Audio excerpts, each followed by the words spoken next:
Welcome to Level with Emily. This is a conversation with Nuno Fonseca, who created software for audio called Sound Particles. Visual effects artists have been using particle systems in the creation of visual effects in film since 1982.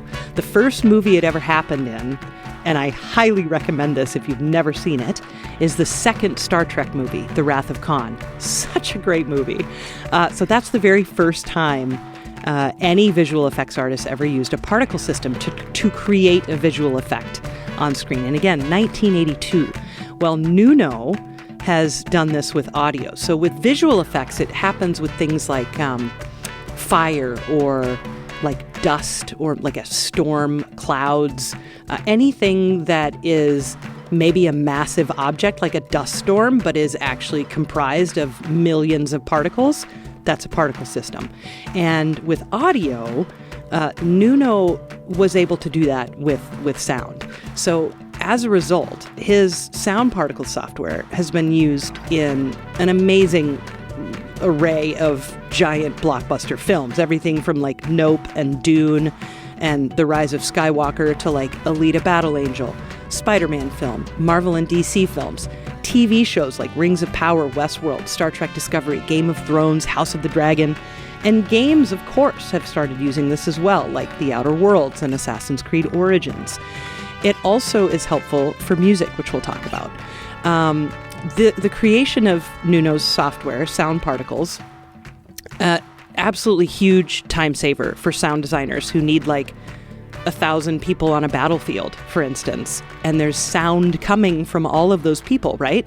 So Sound Particles allows you to create this effect in a matter of moments or hours as opposed to days of work that would be needed from a sound engineer or a sound designer to create that effect. Nuno and his team generously provided us with the Sound Particle software, and our producer, Sam Keenan, gave it a whirl on a bunch of his music and demonstrated a bunch of things to me, which was really cool to hear those things, because Sound Particles basically consists of a set of 6 plugins. Plugins, when I think of a plugin, like it's basically like a mod in a computer game, right? There's this existing game and someone mods it to enhance the game in some way. And that's what plugins do in audio software. So, you're in there with your audio track and you download a plugin that gives you like way more reverb or something, just any way that you can manipulate the audio. There's a plugin for it. And there's probably a plugin to cancel out that effect in some way. Again, like I said, there are 6 plugins from Sound Particles. One of them is a Doppler effect where, you're dealing with distance and speed and how fast a sound is moving. There's also a couple of different panners, and when you pan audio, you think of the audio being in one specific place, so maybe you're hearing it like up and to the left or something and behind you, and it starts to move around your head. So there are plugins that deal with that from Nuno's software. There's one called Air, which deals with distance.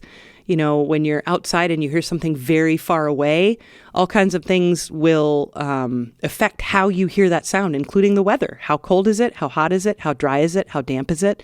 So you can manipulate all of these things with Nuno's software. It's very, very cool stuff. And he will explain these things way better than I did. But do visit their website because they have free stuff there. First of all, if you're a student, you can get all of it for free. Or if you're an educator, you can get all of it for free. But if you're just a normal person like me, for instance, there's a free version of the Air plugin, which is the distance one. And there's also a free ebook to help you learn about 3D audio and immersive audio. What is Dolby Atmos? What is 7.1.2? What is binaural sound? It's very accessible, and I highly recommend. It's only like 40 some pages long too. It's very basic. Like, this is what immersive audio is. So soundparticles.com, you can learn all about it there. All right, I have talked enough. Please subscribe to this YouTube channel. Join us on Discord. You'll find the link in the show notes, and support us on Patreon if you can. Patreon.com/level. It was such a pleasure speaking with Nuno Fonseca, and here he is. My name is Nuno Fonseca. I am the founder and CEO at Sound Particles. I was for many years teaching at the at the university. I was teaching computer science in one university and music technology on a different university. But then I decided to create this crazy software called Sound Particles, and then my life changed, and I created the company. Now we have a company of around 30 people. We create multiple softwares. We are working on the new generation of Sound Particles. That is a software that is used in things like Star Wars, Game of Thrones, Frozen, Dune, and many others. We are also having several plugins, and on top of that, we are also working on some sound management software with some cloud features to be added in a few months. And on top of that, we are also doing some research on binaural sound and creating our own technology of 3D sound over headphones. So a very, very, very quick presentation about what we are. Yeah, I mean, you definitely achieved this beautiful, like, duality career, right, of your love of technology and your love of sound. And I think it's interesting how you decided to be a professor so that you could pursue research. Is that correct? Yeah, actually, I recall during high school to do one of those tests to see what is the best career for you. And I got the exact same score for engineering and for music. So then I went to college. I took engineering, but at the same time, when I was at university in Lisbon, during 1 year, I also was attending the course on composition and orchestration and all of those things. So I always have this one foot in each world.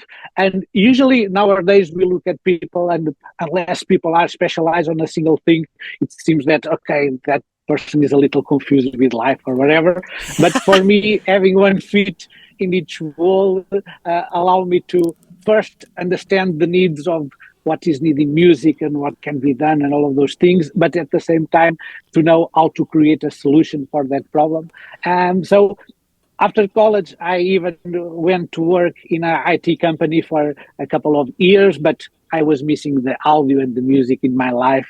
So I decided, no, I'm going to go to teaching at the university, which would allow me to have some time to do some crazy projects. At some point, for instance, one of the things that I have done was some work with East West, creating the text-to-sing engine that they use on their product that allow you to write the text that you want the choir to listen to. I ended up writing a book about sound engineering in Portuguese, and then later on with Sound Particles. So yeah, it's this kind of duality that I think it's interesting instead of having only traditional computer engineers or musicians. Sometimes it's good to have people that make bridges in between fields.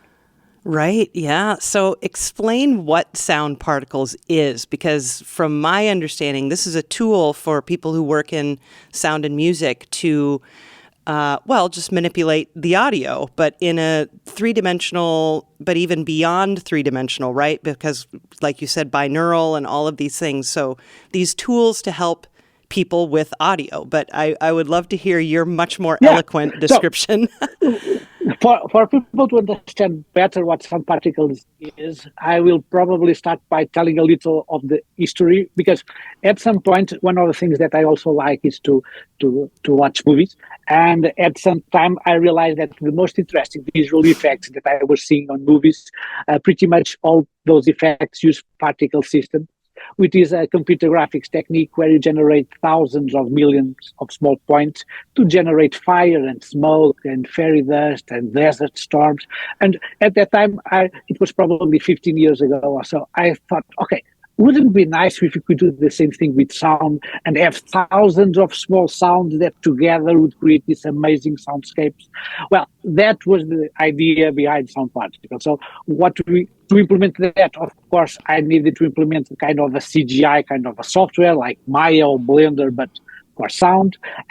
So you have this 3D space, endless void space. You start by putting some sound sources over there, and then instead of using virtual cameras like in computer animation, you use virtual microphones that can also move around and capture the sound that is happening on that space. And then one of the major features of sound particles is allowing people to use particle systems and generate thousands of sounds. So the example that I usually give is, for instance, imagine someone that wants to create the sound of a battlefield. And the traditional approach would go, okay, I'm going to my digital workstation and starting importing sounds, an explosion, another explosion, a machine gun, another machine gun, some impact, debris, and whatever. And probably after 8 hours of work, we have like 50 tracks with 50 sounds playing at the same time. With sound particles, you can actually come to the software and say, I want 10,000 sound sources spread over a square mile. You can import 400 war-related sound effects that you have on your disk into the software, place some random movements because you want each particle to move around like a soldier in the battlefield, and then have random audio effects like random filters, random pitch shifters, and then put a bit of microphone, stereo, mono, Dolby Atmos, 5.1, ambisonics, whatever, and capture the sound. And you can actually do this in 10 minutes instead of 8 hours.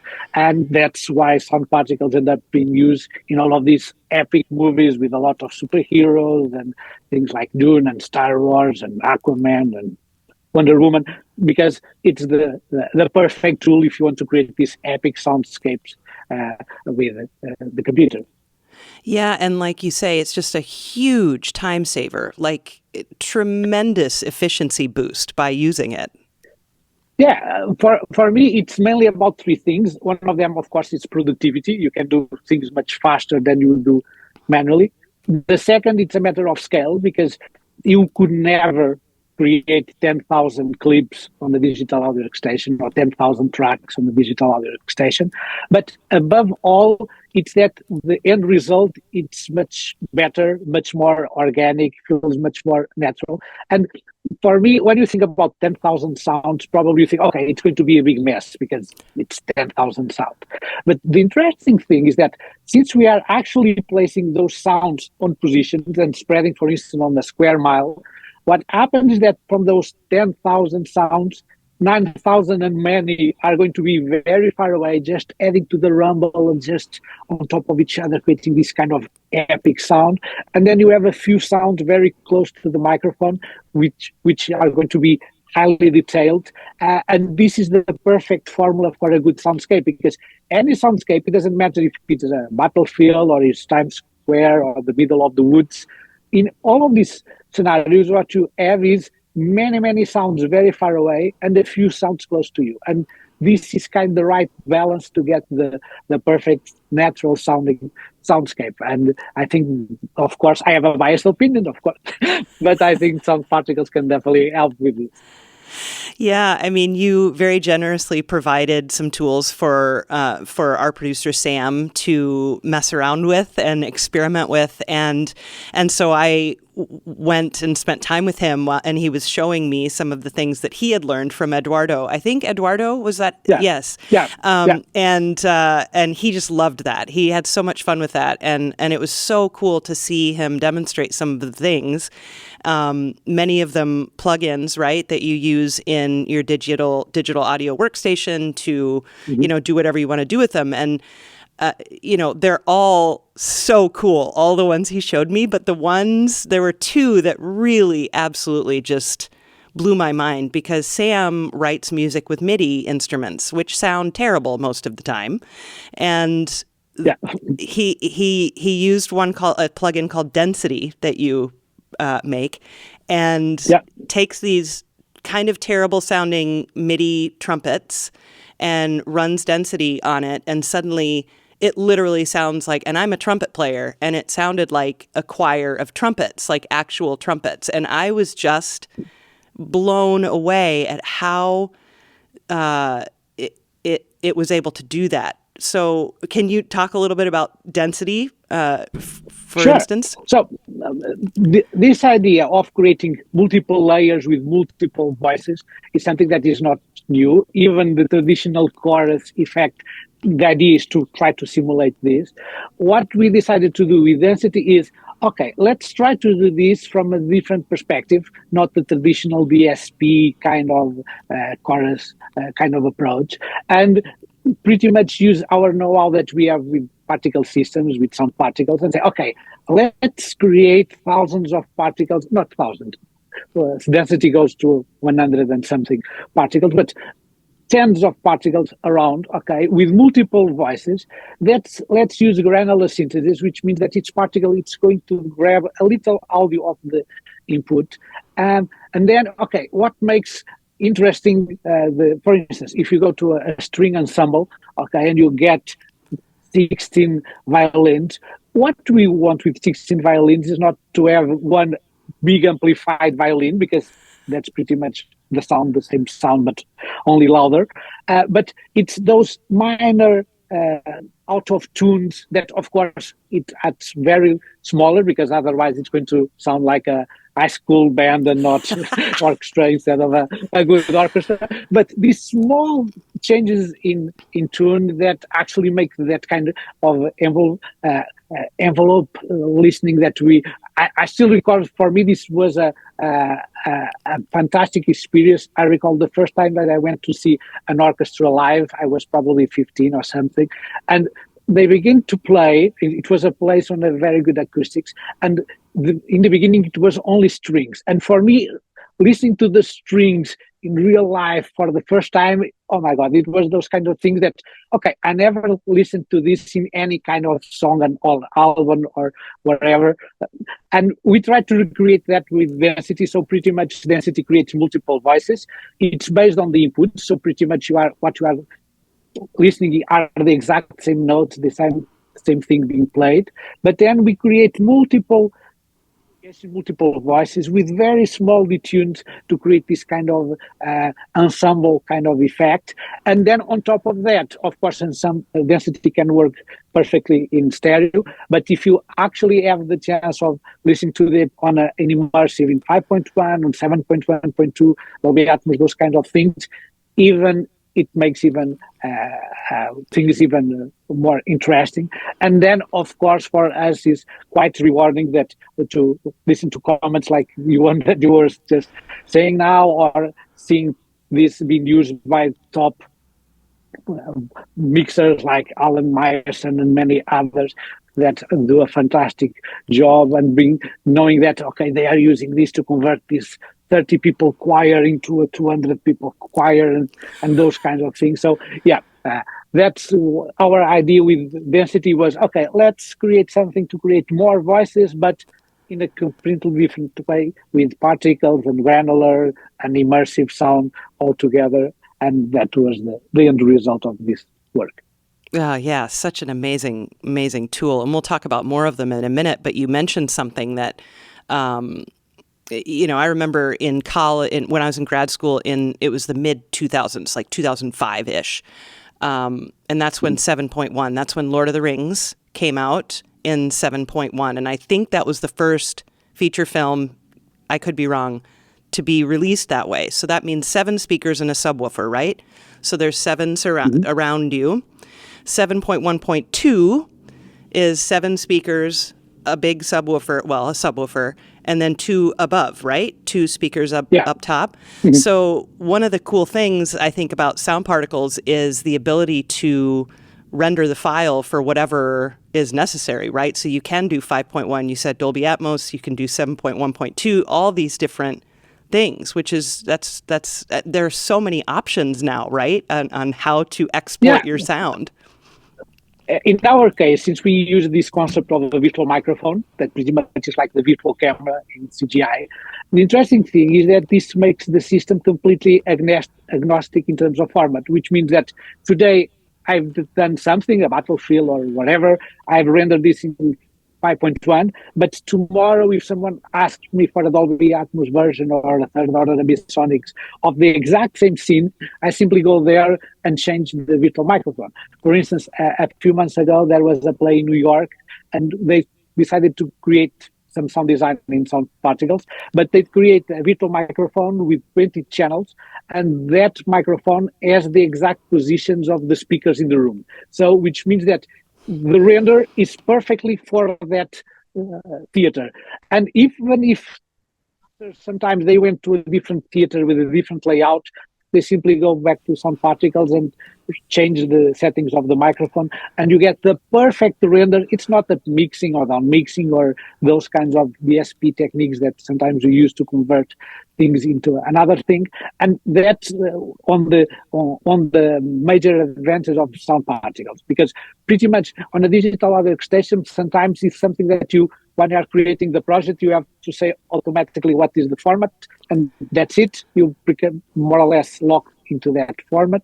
In here, okay, it's up to you. Today it could be mono, tomorrow could be something else. It could be a custom installation that I have 10 speakers above me and 3 on the floor, so I render to that format or something else. So yeah, the idea of having this virtual microphone has this advantage of simply changing things, and format now it's a single parameter of my of the something that I have been creating.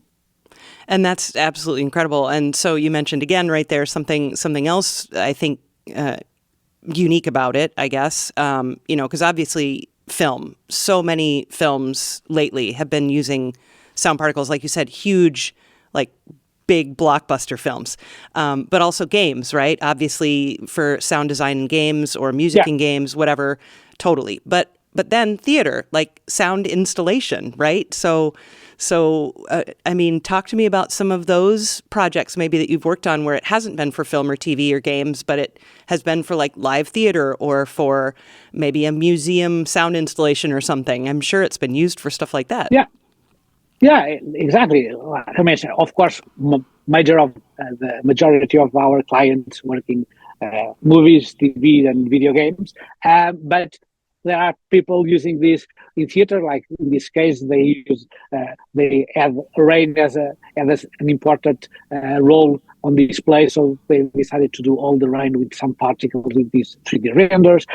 For instance, people are using these on recreation parks, because especially in parks, sometimes you need to put speakers on locations, and once again, you can be on your studio using a 5.1 microphone, because on the studio you have a 5.1 system, and you create all the scene in 5.1 in your studio. But then if you want to export this for this custom configuration that uses 11 speakers on special locations, you simply go there and change this.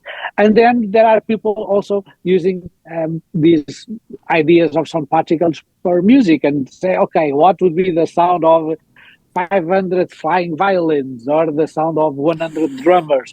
And you can start doing a lot of things, or eventually, for instance, people that using this to create a kind of pads, but even with this more ensemble kind of feeling and immersive feeling with pads that simply move around.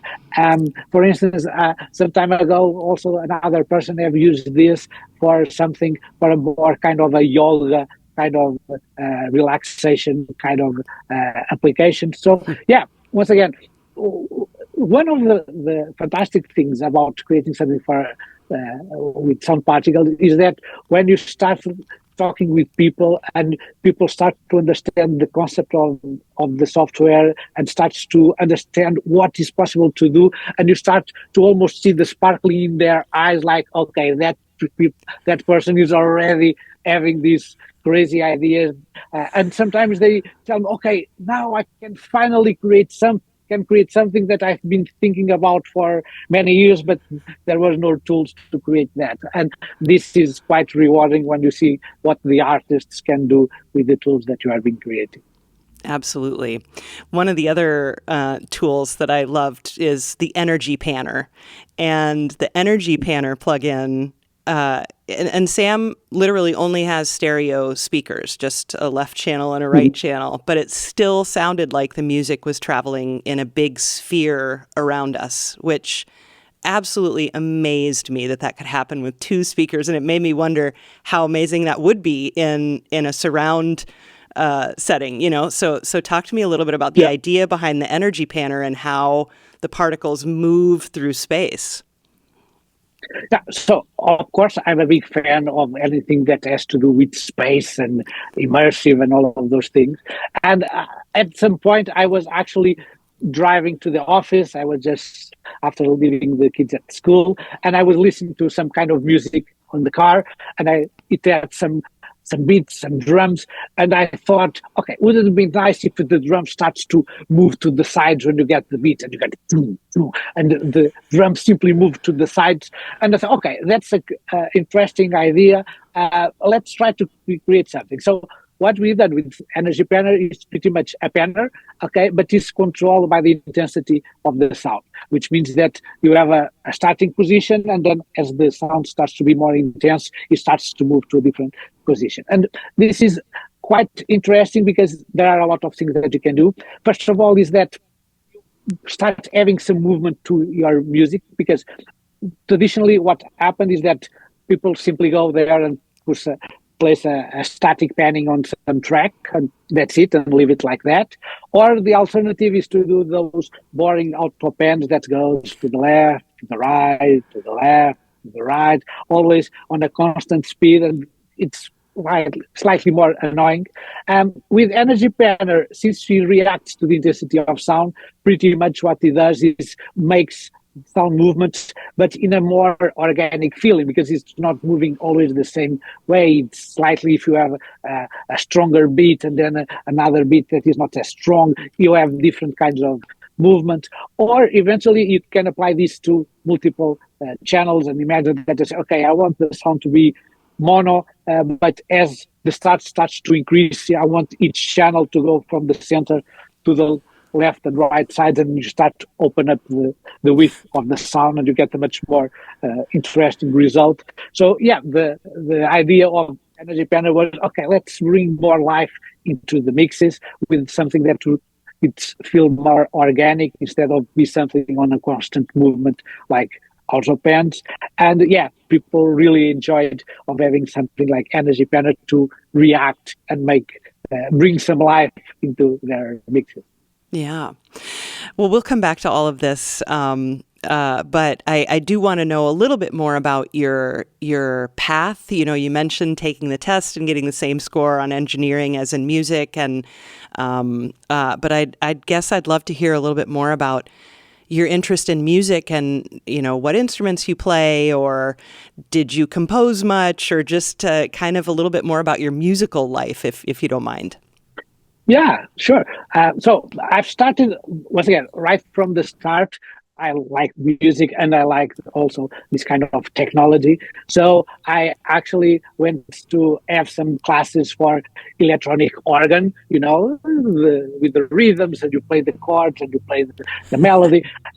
But at some point, once again, at that time, years of music lessons, but you know, the kind of music that you play are not the kind of music that you like. The books that my music teacher used, okay, it was a lot of old school. So I decided not to continue with those classes, but I continue like a self-learning person trying to learn more about this and that. And then later on, I bought my first synthesizer. And when I bought the synthesizer didn't have any kind of rhythm or drums or whatever, which means that if you want something to sound nice, you have to start moving your fingers more like a piano kind of player. So I started to get to know more about, working with the left hand, and then starting to play more like a piano player and less like an organ kind of sound. Also at that time, because, okay, I was with a lot of friends, so I started also to learn guitar and play guitar, you know, everyone around the fire, and play some songs. So pretty much I was exploring all of these things. Also at that time, during 1 year, I took some extra classes of guitar just to develop a little more technique regarding playing guitar. And then I went to college.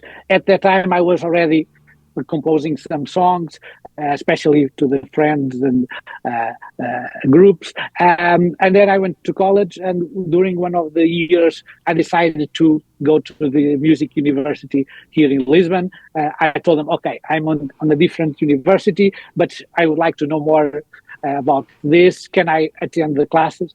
And the director of the school at the time told me, okay, as long you pay the fees, that at the time it was non-existent. It's like 500 or less than that for 1 year of fees here in college. So I went there, and during 1 year I took orchestration, analysis, music analysis, composition techniques, and I even started to create a kind of a symphony. Okay, I never finished. The first movement was ready, and a few fragments of the other movement, cool. but I never finished.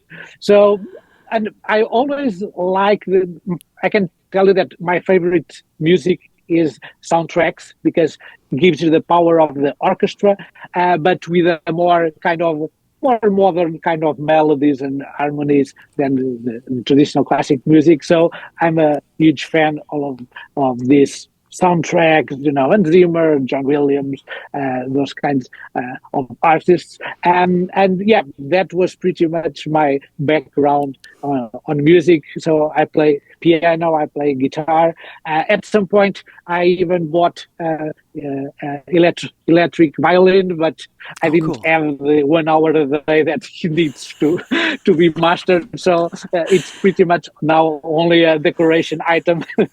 But yeah, it's I always have this passion with music that, once again, assigned with, of course, the love with technology. And, you said Lisbon, so Portugal, which I just, it must be so special to you that you can stay at home and not have to move to LA to do all this work, right? I mean, I'm sure you travel constantly, but it's really special that you've been able to just stay at your home to do this. Yeah, and actually, I live in a town called Leiria. It's 1 hour north of Lisbon. Okay. So for me, it's the top in terms of quality of life, because if I take more than 7 minutes from home to the office, I think that it's too much traffic that way. And you get this, good quality of life. We are still 1 hour away from Lisbon, so if you want to go, to a concert or something event happening in Lisbon, you are only 1 hour away, so it's perfectly fine. And in our case, since we work mainly with the external markets, our revenue from Portugal is less than 1%, so we work especially for the United States, UK, and many other countries. So for us, being in Lisbon and in Leiria, it's pretty much the same. And then, of course, it's traveling, like you mentioned, probably traveling 6 times a year, going to LA and New York and London several times during the year, and catching up with the clients, the studios, the professionals that are using our software. But then, essentially, we are a software company, so most of the time is spent creating software and creating products, and for that we are here on our cozy place here in Portugal and creating the software from here. One of the things, there's a very nice interview on your website with you that kind of explains some things about your background and the work that you do, and something that comes up a lot on this podcast with the composers and performers and other people in game audio that I talk to. Something that comes up a lot is how wonderfully kind and supportive people are in the audio community. And you talk about that too. And I have a couple of questions about that, but I'd like to hear you just talk a little bit about that, and, just when you got into the industry and just kind of realizing, hey, this is a really kind community of people, right? Yeah, and it was one of those things, because we started work mainly with the movie industry, and of course you think about Hollywood as being a very close community, but what I felt was precisely the opposite. I could say that reaching to the first client was very hard, but it was easy. I simply was going to LA to a AES convention, and before going, I simply sent emails to 5 or 6 people saying, okay, I'm doing this. I think this could be interesting for big productions. And I'm going to be in town in 2 weeks. So if you want to know more, just let me know. And then the first reply was from Skywalker, inviting me to go there and do a presentation. So amazing. That's starting with the right foot. And then I end up doing presentations in things like Warner Brothers, Universal, Paramount, Sony, Fox, later in Disney, Pixar, Apple, Google, Blizzard, and many other places. And what I felt was, once again, I was doing something, someone that comes from the other side of the world, someone that doesn't even have a product finished. It was only a prototype at the time. But people received me saying, "Yeah, perfect. Come here. We'd like to have you here and talk a little more about us." And it was something that I felt very. It was very rewarding to me to see all of these people that are, some of them, the best in the world in what they do, world-class professionals, and they are simply coming and, okay, come here. We'd like to know more about that, and giving these 10 minutes or 15 minutes just for you to tell us what are you doing. And it was a kindness that showed to me that I was not counting on, and that was very good. Skywalker, your first presentation. That's incredible. Yeah. It's like going to the sanctuary right from the start. Right, right. You've also been, and maybe not as much now, I'd like to know, for a time at least, you were quite an avid author, and you did write 2 books in Portuguese about sound design, one on iOS development, but also numerous articles. So, clearly it's not just that you love audio and you want to work in it, but you also clearly feel a passion to teach others about it as well. So I'd love to hear you talk about that side of your life.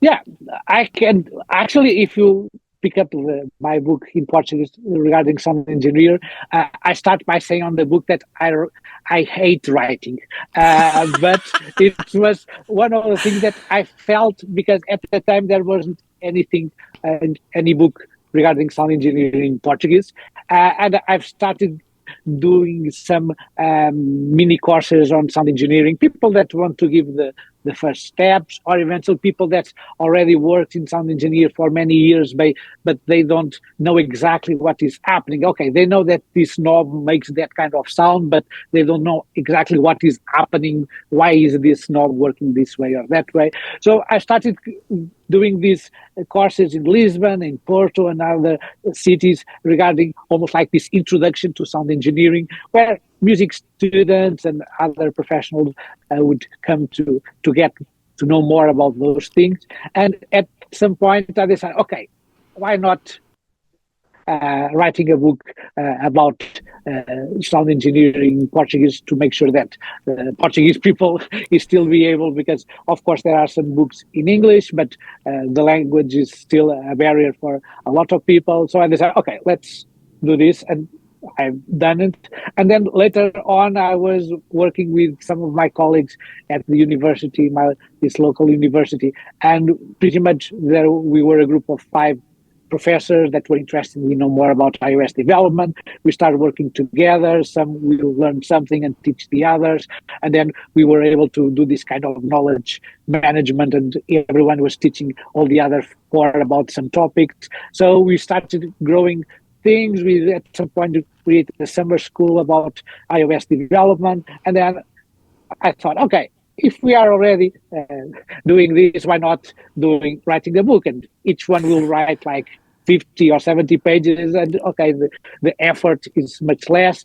We are the support of everyone that on those bad times that you say, oh my God, I don't feel writing this, or I need to review this. But everyone was supporting, so we also wrote that book about iOS. And regarding the papers, it's pretty much one of the reasons for me to start teaching is to have time to do this crazy project. So pretty much those papers were the fruit of me spending time researching this and that and trying to create something, and then sharing with other people to be able to get that and helping them on their researches on other topics.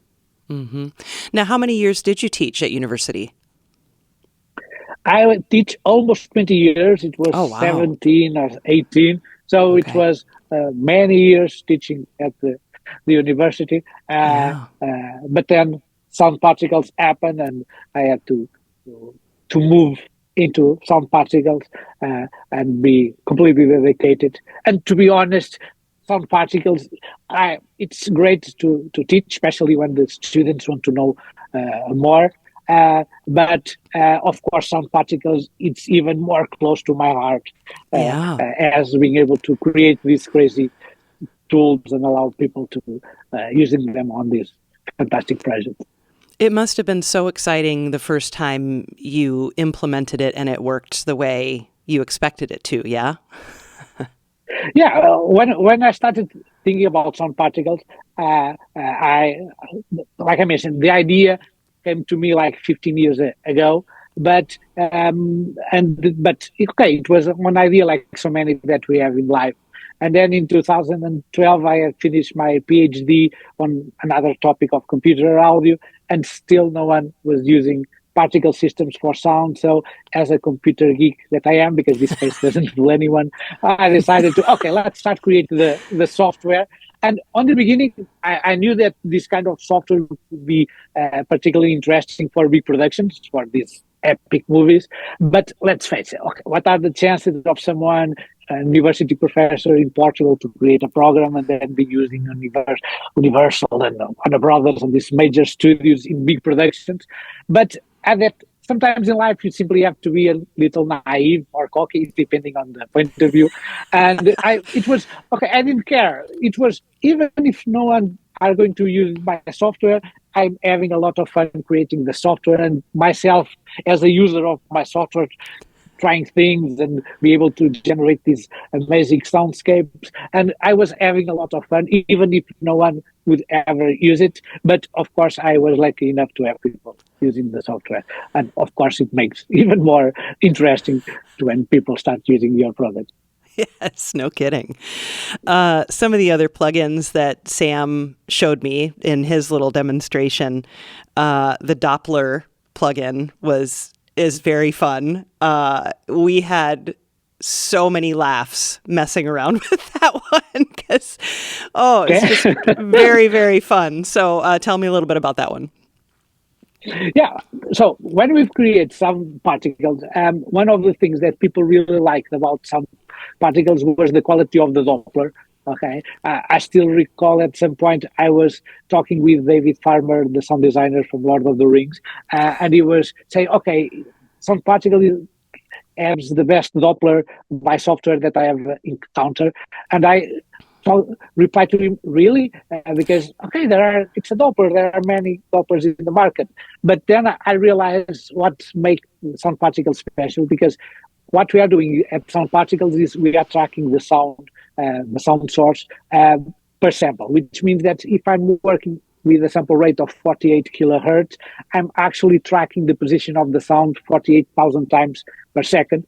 And that means that you are able to generate a Doppler that is very high precise, instead of doing other trade-offs that usually we engineers think, okay, this is going to be a little heavy, so let's try to do something that is less heavy on the CPU because people want to use a lot of plugins. So you end up sometimes doing some trade-offs that affect the quality of sound.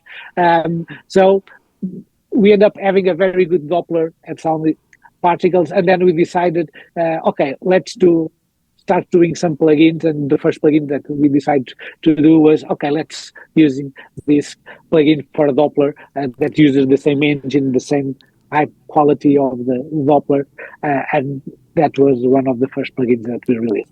Oh, cool. So how many total do you have now? So now we have 6 plugins with some variation. So we have, of course, Doppler. We have air that pretty much gives you, it's a kind of a filter that simulates the behavior of distance. Okay, so when you have a distance sound, the way that the sound is absorbed is mainly on the high frequencies, depending on the distance. So what we have done was pretty much do it's like a low pass filter, but has the exact response of air gives to you, and you can even go there and change the temperature and humidity, and you get the exact kind of sound. And sometimes people think that that's only a low pass filter, but what happens is that your brain spends the entire life knowing sound and knowing the distance from the sound. So if you want to fool the brain to think that the sound is actually at a particular distance, you have to have this kind of filter response to make sure that the brain is fooled and say, yeah, it feels like the sound at that distance. So you have hair, and actually on the beginning it was like a feature of Doppler, because the idea, okay, let's do a Doppler, but let's do even better Doppler and make sure that when the sound is very far away, the frequency response is different from the frequency when it's close to the microphone.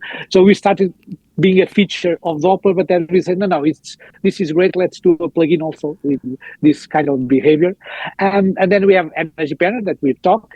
We also create another plugin called Brightness Panel, the Energy Panel, and now we have Brightness Panel also. But instead of being a panel controlled by the intensity of sound, what we have, it's a panel controlled by the brightness of the sound or by the pitch of the sound, which means that imagine that I have some arpeggios and I want these arpeggios to move around, like moving back and forward depending on the note that is being played. So Brightness Panel, it's like Energy Panel, but using frequency instead of intensity of the sound. We have density, and then we also release something called Space Controller, because especially when you are working with 3D sound and environment, if you are working with stereo, a pen, a knob, it's perfectly fine for you to pen things between left and right. Mm-hmm. When you start using 5.1, okay, a joystick can help do this kind of panning, okay, but when you start moving with immersive and you want the sound to be in here above you and do crazy movements, it's much difficult to you to do that with joysticks or knobs. So what we decided was to have this app on your phone that you simply point the phone like a laser pointer when you want the sound. So pretty much if you want the sound to be in front, you simply point to the front. If you want the sound to start moving above you, simply point the phone above you. If you want some crazy things, you simply shake your phone, and pretty much it's like a laser pointer. Where you are facing the phone, that's where the panel will position the sound. And of course, it's a lot of fun, okay? You can even use two phones, one in each hand, to control left and right and go crazy panning. But even if you simply are doing things with a single sound in surround, we felt that it's by far the most intuitive way of panning things. If you want like any kind of movement, it's completely intuitive. You simply point your hand to the kind of movement that you want, and the sound will be there on that direction where you are pointing the phone. And then more recently, we simply created a light version of Air that it's called Air Music Edition. It's a free plugin that pretty much allows people to use Air, but more on a music context. So it doesn't need to play sound like 20 miles away or something like that. It's pretty much simply to get a sense. It's a very subtle, but very effective way of giving a few depth to the sound. You have something, okay, I want the sound slightly more to the slightly more distant, and you simply use the Air Music Edition to do this kind of movement. So that's pretty much our collection of plugins on the moment. Incredible. I mean, like I've said it already, but it was really fun to just have them be demonstrated and to hear, especially density. I mean, that I'm still shaking my head about that one. I was just like, wow, those are MIDI trumpets that sound like real trumpets. Amazing. Yeah. Well, what more would you like to say that I haven't asked you, or that you want people to know about Sound Particles? So, of course, you can go to our website and know more about our product. We have, even without spending money, you can get edition that we mentioned. Also, we have another free product called Explorer that pretty much allows you to manage your collection of sounds and search for them. And for us, it was important because we have this passion for spatial audio to have full immersive support. So you can have a recording in ambisonics, but if you are on a Studio 5.1 and you press play, automatically decodes and has a lot of features for special audio. And then finally, we also have an ebook called All You Need to Know About 3D Audio. It's now with around 15,000 downloads. It's translated in 7 languages, and it's a way for people to get to do the transition from stereo to these new immersive formats, and allow people to know more about what is 7.1.2, what is Dolby Atmos and objects, and what is ambisonics or binaural. So pretty much the idea. Of course, there are some books already out there. Most of them are more focus on the scientific part of things with a lot of crazy math equations. And we felt the need of having something smaller, like, okay, it's 30 or 40 pages, written in a way that doesn't have crazy math or anything like that, but because people need some information to convert into this world of immersive.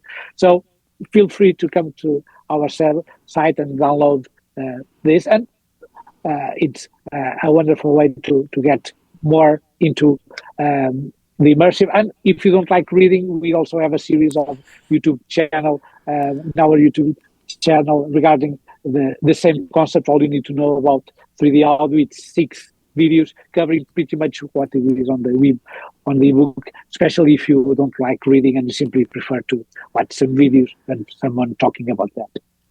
Yeah, it's very clear that education is still a passion of yours. You feel strongly about making sure people have the tools they need to learn how to use the tools, right?